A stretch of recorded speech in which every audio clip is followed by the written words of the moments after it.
네, 함께하는 학습심리학의 신개념 13번째 시간 역조건 형성에 대해서 한번 다뤄보도록 합시다. 우선 역조건 형성이 뭔지 한번 살펴보도록 하죠. 역조건 형성이란 조건 반응과 양립 불가능한 반응을 일으키는 무조건 자극과 조건 자극을 짝짓는 절차입니다. 이를 통해서 조건 반응을 새로운 반응으로 대치시키는 것이 바로 역조건 형성이죠. 이렇게 정의를 내리면 아직 감은 안 오죠. 그래서 우리가 이 역조건 형성에 대한 실험을 한번 살펴봅시다.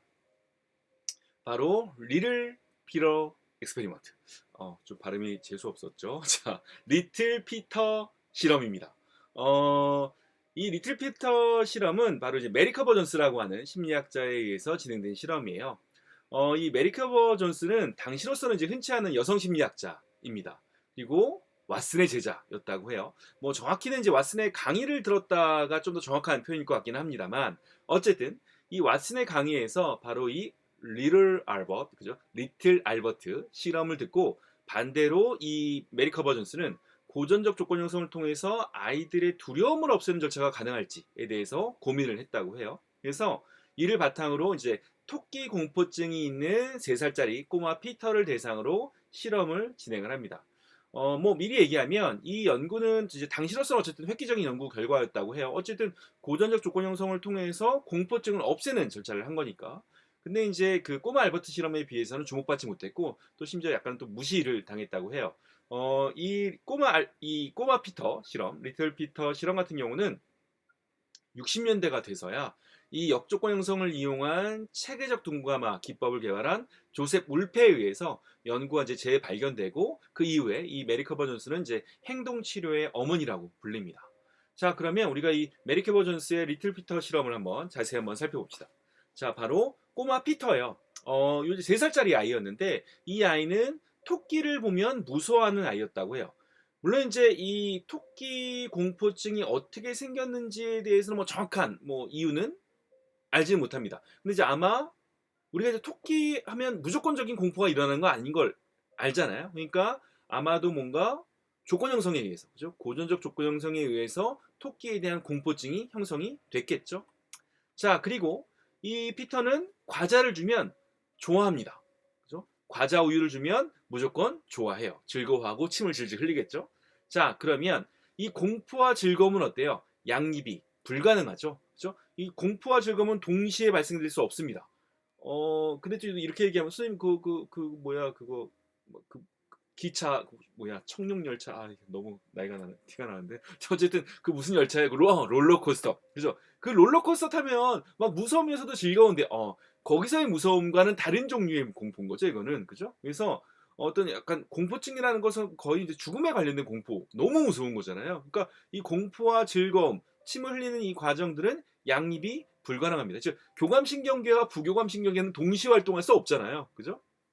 우리가 이제 그걸 기량적으로 작용한다고 표현을 하기도 하죠. 어쨌든 공포와 즐거움은 양립할 수 없습니다. 자, 그런 상황을 이제 확인한 뒤 바로 이 토끼와 과자 우유를 짝짓습니다. 그렇죠? 토끼, 과자 우유, 즐거움. 토끼, 과자 우유, 즐거움. 물론 이 토끼와 과자를 짝지을 때 과자를 먹는데 갑자기 토끼를 앞서 확 들이댄 건 아니에요. 그럼 당연히 공포가 생기겠죠. 그럼 오히려 역효과가 날 수도 있습니다. 그죠? 토끼, 과자 우유, 공포. 그죠? 토끼 공포, 과자 공포가 생길 수도 있겠죠. 그래서 이제 메리 커버 존스는 어떤 식으로 절차를 진행했냐면 토끼를 저기 멀리 떨어뜨려 놓고 아이에게 과자를 줍니다. 그럼 애가 토끼가 멀리 있으니까 무서워하지 않겠죠? 과자를 먹으면서 즐거움을 느껴요. 그다음에 토끼를 좀 더 가까이 이번에는 조금 가까이 두고 과자 우유 즐거움, 좀 더 가까이 과자 우유 즐거움, 좀 더 가까이 과자 우유 즐거움, 나중에는 토끼를 안고 과자 우유 즐거움 이런 식으로 점진적으로 짝짓기를 시작합니다. 그렇게 했더니 나중에 어떻게 되냐면 토끼를 보면 즐거움이 생긴다는 거죠. 그렇죠? 자, 이런 식으로 이제 역조건 형성을 시킨 겁니다. 즉 이런 식으로 공포증을 없앤 거죠. 됐죠? 그죠?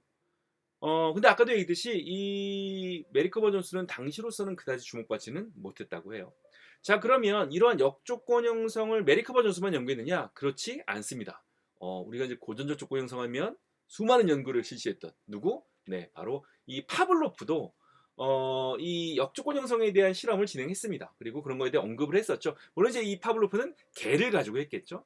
파블로프는 여기서 한 발자국 더 나가서 무조건 반응조차도 억압시킬 수 있다라는 사실을 또 실험을 통해서 증명합니다. 우리가 아직 메리 커버전스의 역조건 형성 같은 경우는 우리가 조건 반응이었죠. 토끼, 그죠? 토끼 공포 이거는 이제 조건 반응이잖아요. 근데 이제 무조건 반응도 억압이 가능하다. 그죠? 무조건 반응을 다른 반응으로 대치시킬 수 있다라는 사실까지도 실험을 통해서 증명했다는 거죠. 그래서 전기 충격 공포입니다. 먹이 즐거움이죠. 둘 다 US, UR이에요. 자, 이제 전기 충격과 먹이를 짝지었습니다. 전기 충격, 먹이, 즐거움. 전기 충격, 먹이, 침 흘림. 전기 충격, 먹이를 쳐다보고 먹으면서 뭐 침 흘림, 즐거움 이렇게 되는 거죠. 그렇게 되고 나서 나중에 전기 충격을 줬더니 이 개가 이 전기 충격을 피하는 것이 아니라 오히려 먹이가 나오는 위치를 쳐다본다거나 또는 침을 흘린다거나 먹이를 먹으려는 행동을 막 하더라는 거죠. 그렇죠? 그래서 이렇게 무조건 반응도 억압될 수 있다. 역조건 형성을 통해서 라는 사실을 또 파블로프가 증명해냅니다. 물론 이제 이 전기 쇼크의 강도가 아주 강하다면 당연히 쇼크에 대한 반응 억압은 발생되지 않겠죠. 그렇죠? 어쨌든 중요한 것은 쇼크에 대한 무조건적 반응이 이 공포가 사라지고 먹이에 대한 일반적 반응이 나왔다는 사실이 중요한 거죠. 자, 다시 돌아와서 이 메리 커버전스 연구 다시 돌아오면 이 메리 커버전스의 역조건 형성 연구는 앞서 언급했던 우리가 이 조셉 울페의 체계적 둔감화 기법을 통해서 정교화되면서 공포증의 행동치료 기법으로 응용되게 됩니다. 요 체계적 둔감화 기법은 우리가 또 다음 시간에 상세한 절차는 다음 시간에 또 알아보도록 하죠. 네, 함께하는 학습 심리학의 핵심 개념 이번 시간은 여기서 마치도록 하겠습니다. 네, 수고 많았습니다.